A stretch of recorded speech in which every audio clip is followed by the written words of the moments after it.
जैसे ही शादी के योग्य भगवत श्रोता जब हो जाती है तो ध्यान रखना महाराज, जरासंध ने एक दिन अपनी दोनों पुत्रियों को देखा और मन में विचार करने लगा कि अब तो हमारी दोनों पुत्री शादी के योग्य हो चुकी हैं।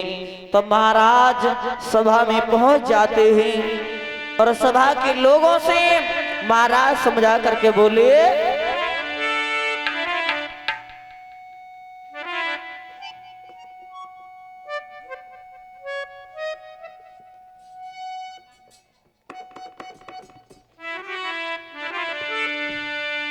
अरे घर घूमी बिटिया कुआरी, अरे जो चंद्र बदन उजियारी, घर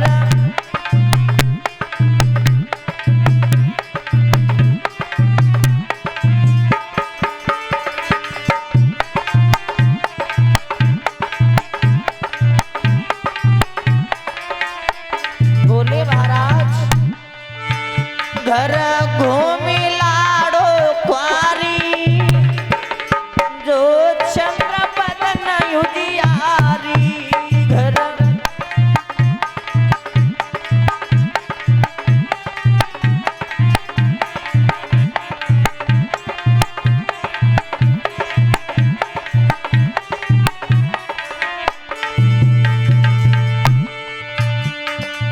नहीं राजा ने देर लगाई,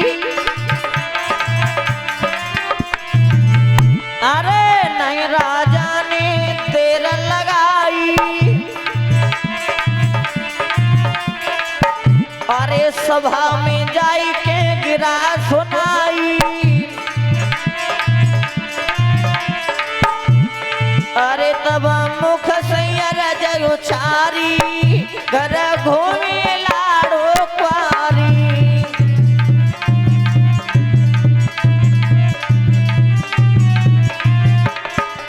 घर घूमी बिटिया कुआरी, जो चंद्र बदन उजियारी।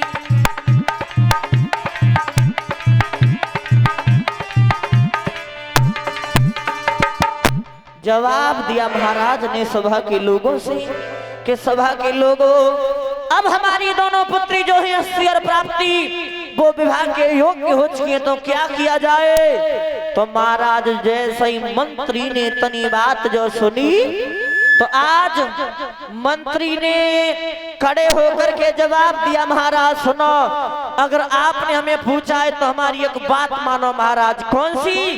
कि महाराज सुंदरता ही तो देख ली जाती है और बल अजमा लिया जाता है, और महाराज अगर आपने हमसे पूछा है तो हमारी एक बात मानो। कौन सी?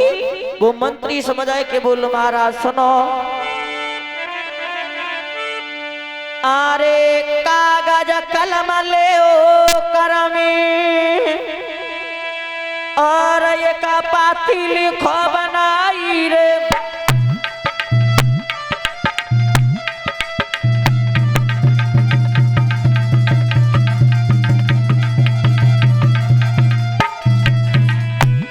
अरे कागज कलम ले ओ करमी, एक पत्र लिखो बनवाई रे, और पाती में वो शरत लिखो तब देव मोहर लगवाई रे।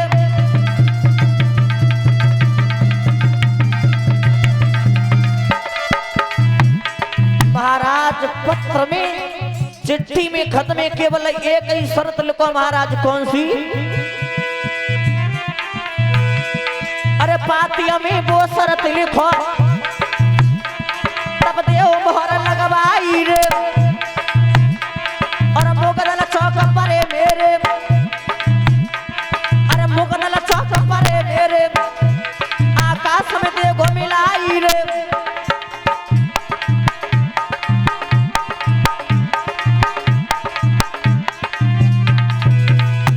अरे मुगदल चौक परे मेरे, आकाश में देखो मिलाई रे,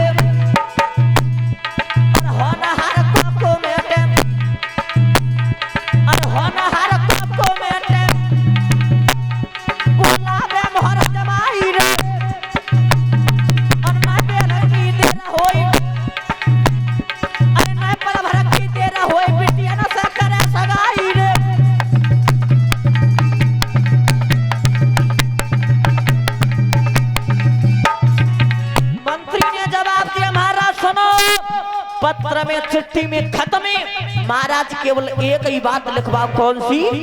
कि हमारे चौक में 2 मुगदल पड़े हैं, उन मुगदलों को उठा करके जो भी वीर आकाश में मिलाएगा उन्हीं के साथ हम अपनी पुत्री अस्सी और प्राप्ति का विवाह करेंगे। और महाराज जैसे ही वो मंत्री की बात राजा ने जब सुनी, कर्म कौन सा किया? अरे सोच समझ के राजा ने न पलक की देर लगाई रे, और हर को में पैसे पत्ता लिखवाई रे।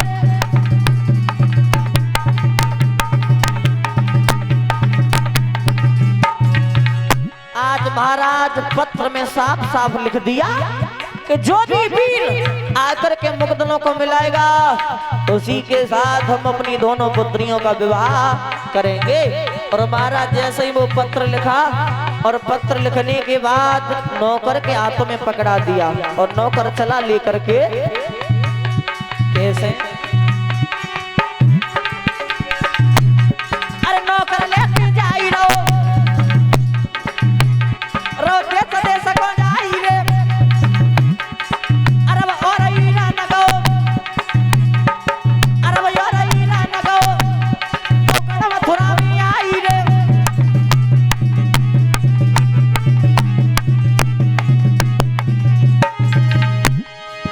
अरे नहीं ना करने तेरा लगाई, और तक न पकता हो पकड़ाई।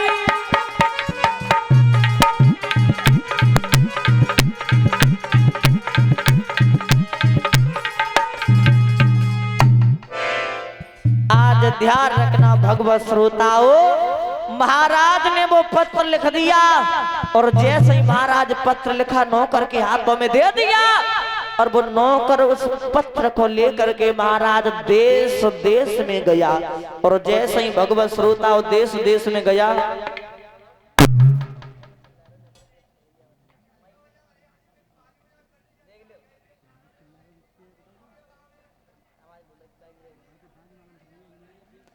तो आज जैसे ही वो नौकर देश देश में पत्र लेकर के गया है, तो महाराज एक पत्र वो नौकर मथुरा में लेकर के पहुंचा, मथुरा में भोजराज कंस के पास। और जैसे ही भोजराज कंस के पास में वो पत्र पहुंचा, और भोजराज कंस ने महाराज पत्र खोल करके जैसे ही पढ़ा, महाराज शादी की शर्त और जैसे ही पड़ी, तो भगवत श्रोताओं आज भी शादी की खुशी हर किसी को होती है। तो आज भोजराज कंस ने जैसे ही पत्र पढ़ो, तो आज देर नहीं की, कर्म कौन सा करता है वो भोजराज कंस? अरे सुनो भूप धरि ध्यान, कोली दई काया शेर परदी,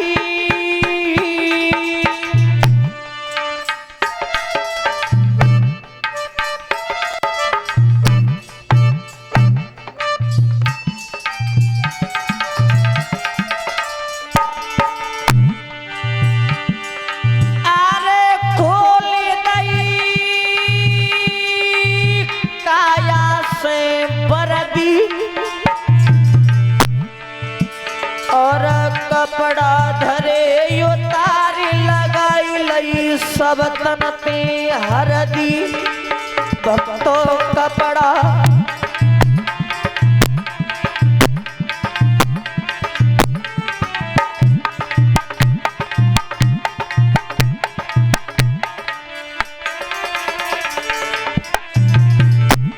आज भोजराज कंस महाराज बरना बना है, बरना।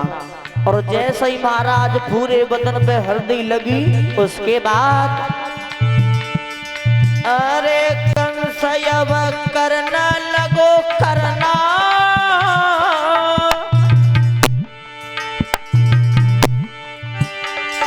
अरे कंस जो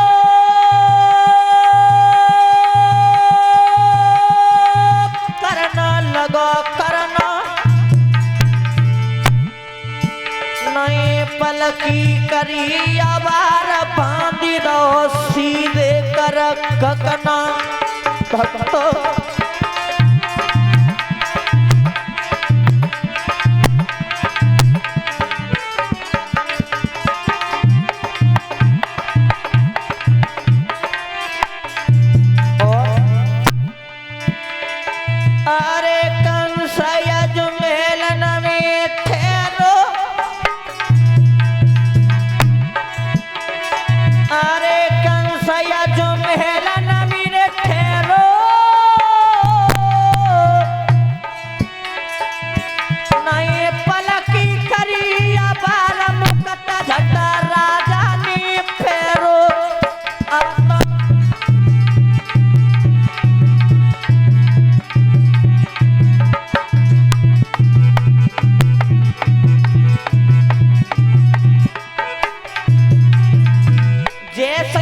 श्रोताओ वो भोजराज कंस वरना जब बना है तो महाराज सीधे हाथ में कंकन बांधा है। कंकन और भगवत श्रोता हमारी बड़ी बूढ़ी माताएं कंकन किसका बनाती हैं? ध्यान रखना।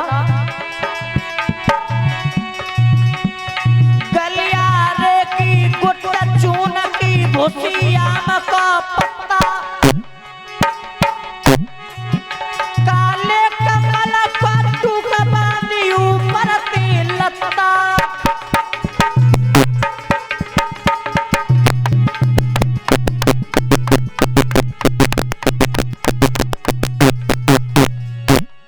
जैसे ही महाराज भोजराज कंस वरना जब बना सारे नगर महाराज बुलावा लगवाया है और जैसे ही बुलावा लगा तो भोजराज कंस निकल करके चला कैसे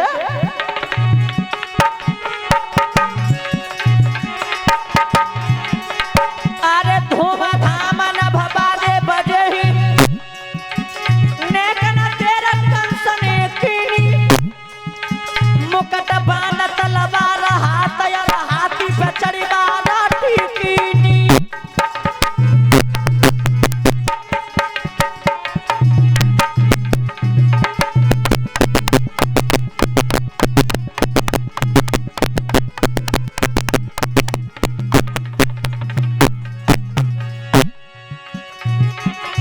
हरे वेद व्यास ने कलम चलाई जय गुरु पप्पू मोई बताई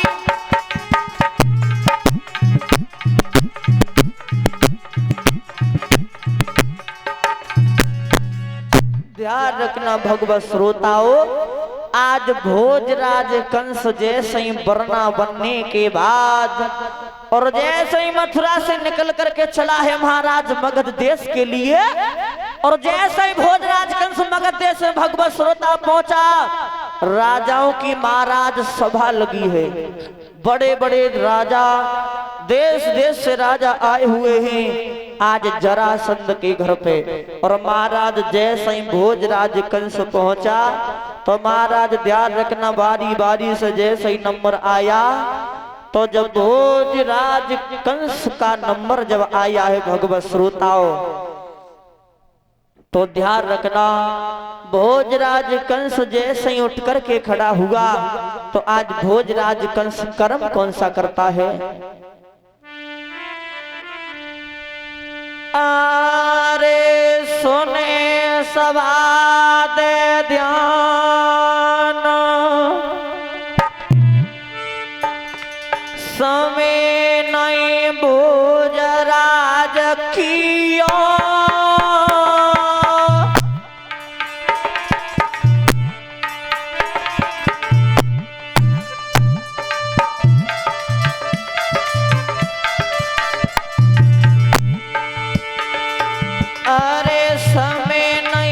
भोजराज कियो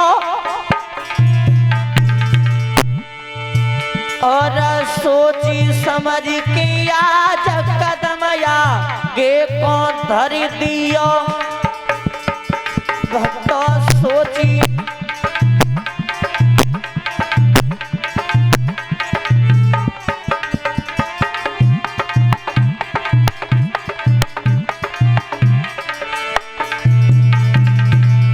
जैसे ही महाराज भोजराज कंस आगे बढ़कर के जब चला तो महाराज आज सभा देख रही है, हुआ क्या? अरे वीर कछु देख रहे ठाड़े, अरे वीर कछु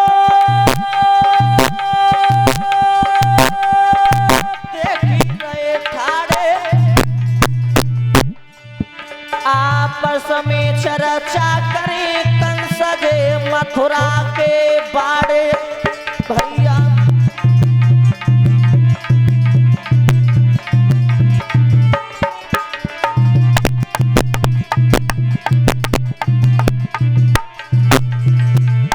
जैसे ही भोजराज कंस मुगदलों के पास पहुंचा, भोजराज कंस ने चारों तरफ देखा, जवाब दिया, अगर अभी जो भी राजा अगर कोई इन मुकदमों को उठाना चाहते हैं तो आकर के उठा सकते हैं, लेकिन फिर बाद में ये मत कहना कि हमारा नंबर नहीं आया।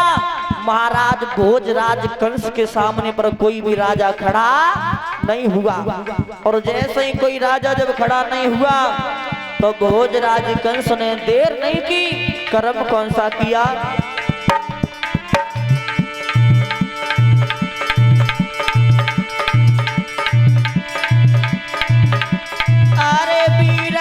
देख रहे ठाड़े, जब पैर की ठोकर लगी उड़े तो मुगदल या पुढ़ारे। भैया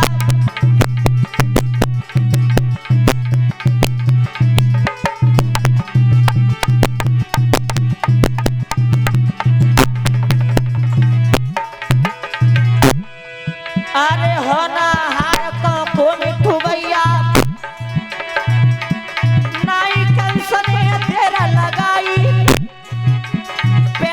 ठोकर मारी दई है, दोनों मुगदल तय मिलाई।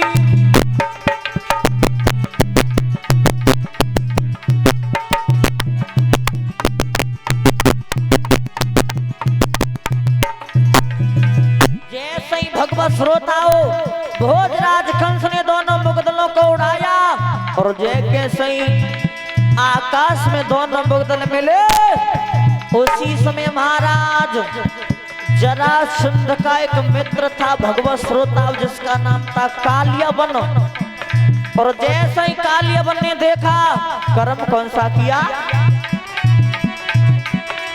अरे होनहार को मिट्टू भैया, अरे कालियावन ने गिरा सुनाई,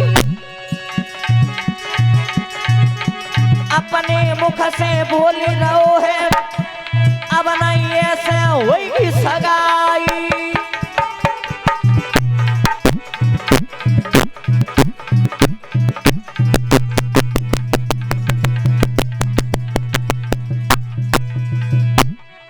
अरे सबरी सभा देख रही ठाड़ी, परमहंस ने कथा उचारी, हरे पलकों का मनाई जन किया, जादू ने कोई अधिकारी।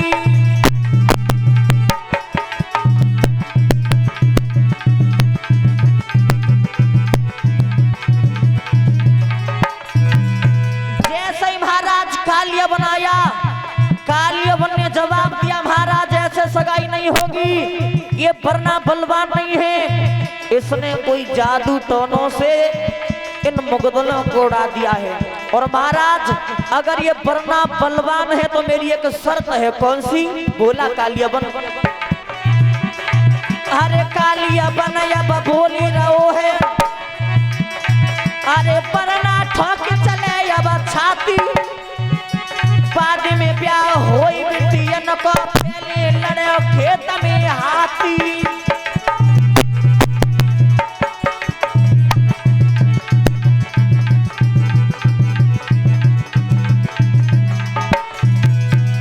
कालियावन ने जवाब दिया महाराज सुनो, अगर ये वरना बलवान है तो मेरा कुबलिया पीड़ हाथी है, उसके साथ में युद्ध करे और महाराज अगर उस हाथी को परास्त कर देगा तो विवाह होगा।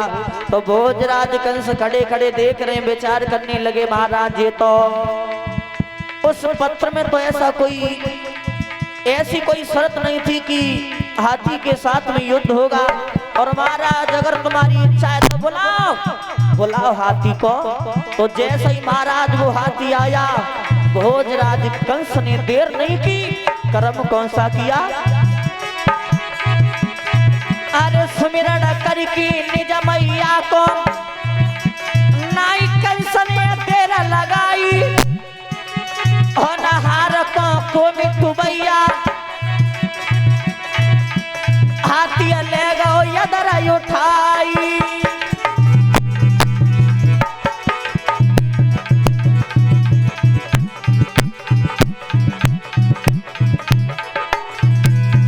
जैसे ही भोजराज कंस ने महाराज हाथी को उठा करके जमीन में मारा, उसी समय महाराज जो हाथी को जान से मारना चाहता था भोजराज कंस, उसी समय कालियवन खड़ा हो गया, जवाब दे करके बोला,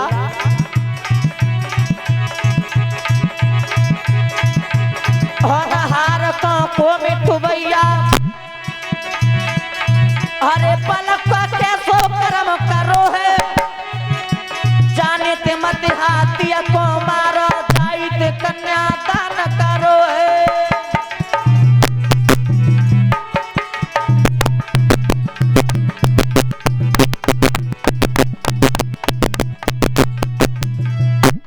ध्यान रखना भोग श्रोताओ, भोजराज कंस टांग पे टांग धर के उस हाथी को जान से मारना चाहते थे, उसी समय कालियवन खड़ा हो गया, जवाब दिया महाराज ठहर जाओ, अब हमने मान लिया कि तुम बलवान हो और महाराज हमारी तुमसे विनती है कि ये कुबलिया पीड़ जो हाथी है इसी से कन्यादान किया है, ये हाथी हमने तुम्हें कन्यादान में दे दिया। और भगवत श्रोताओं जैसे ही भोजराज कंस का विवाह हुआ अस्थि और प्राप्ति के साथ, तो ध्यान रखना महाराज धीरे धीरे समय व्यतीत होता चला गया।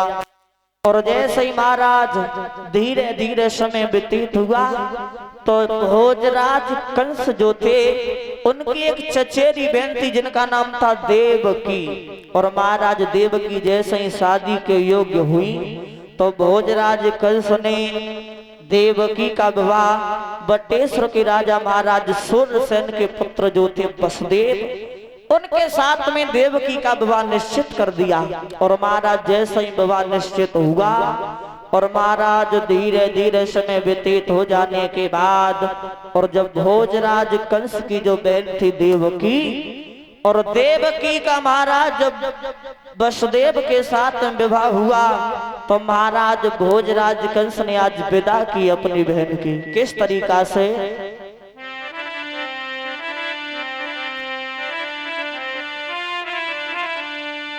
अरे राजा रथ में बैठ गयो और पीछे बैठी बहनाई, और जब जी की विदा करी दो जल से भीगे नैनाई।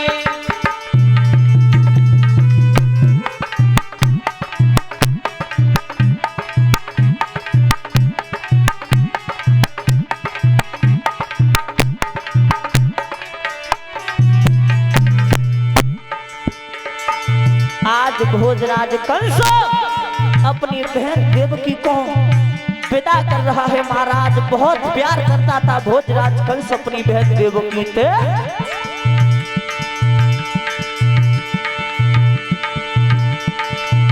आने चला सा भीगे नैना भैया, चला सा भीगे नैनाई, अरे जब जी को विदा करो तो जल से भीगे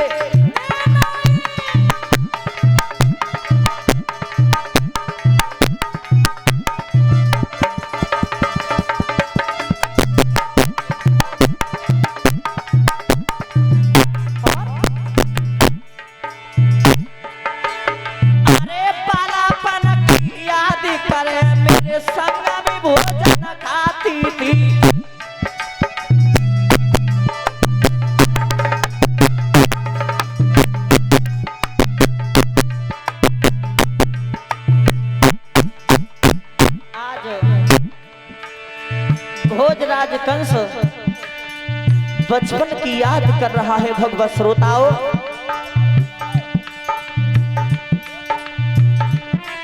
अरे बालापन की याद करे मेरे संग में भोजन खाती थी और बाहर को में जाता था रोई के पीछे पड़ जाती थी।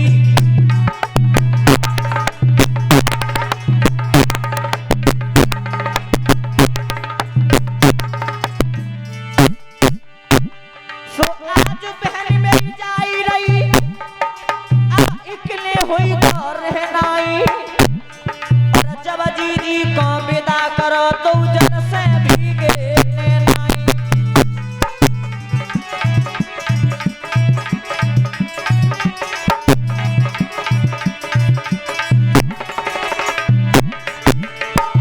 आज भोजराज कंस याद कर रहा है बचपन की, जिस समय हम बाहर कहीं घूमने के लिए जाते थे रो करके पीछे पड़ जाती थी और भोजराज कंस समझा करके बोला अरे तुम ससुरे को जाई रही निक मेरा वचन निभाओगी।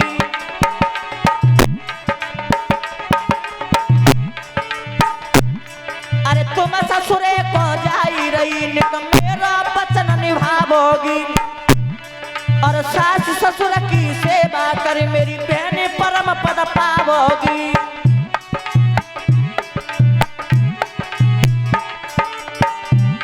सोपति अपने को मान रखो जय मानी हमारा कहनाई और जब जी की विदा करी तो जन से भीगे।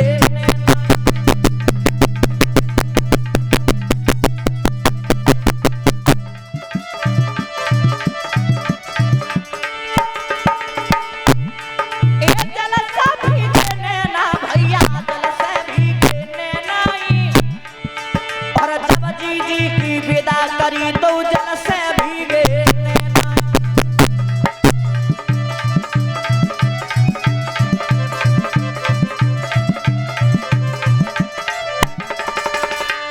बोलिए गोविंद भगवान की, सतगुरुदेव भगवान की। अब ध्यान से जहाँ तक मेरी आवाज पहुंच रही हो वहां तक के सही भक्तों को सूचित किया जाता है कि सही भक्तों गृह कार्य को बराबर दे करके कथा पंडाल में आने की कृपा करें, क्योंकि परम आदरणीय गुरुदेव जी मंच आसीन हो चुके हैं। सही भक्त ताली बजाते भजन बोलने को उसके बाद कथा प्रसंग गुरुदेव जी के मुखारबिंद से सुनने के लिए मिलेगा।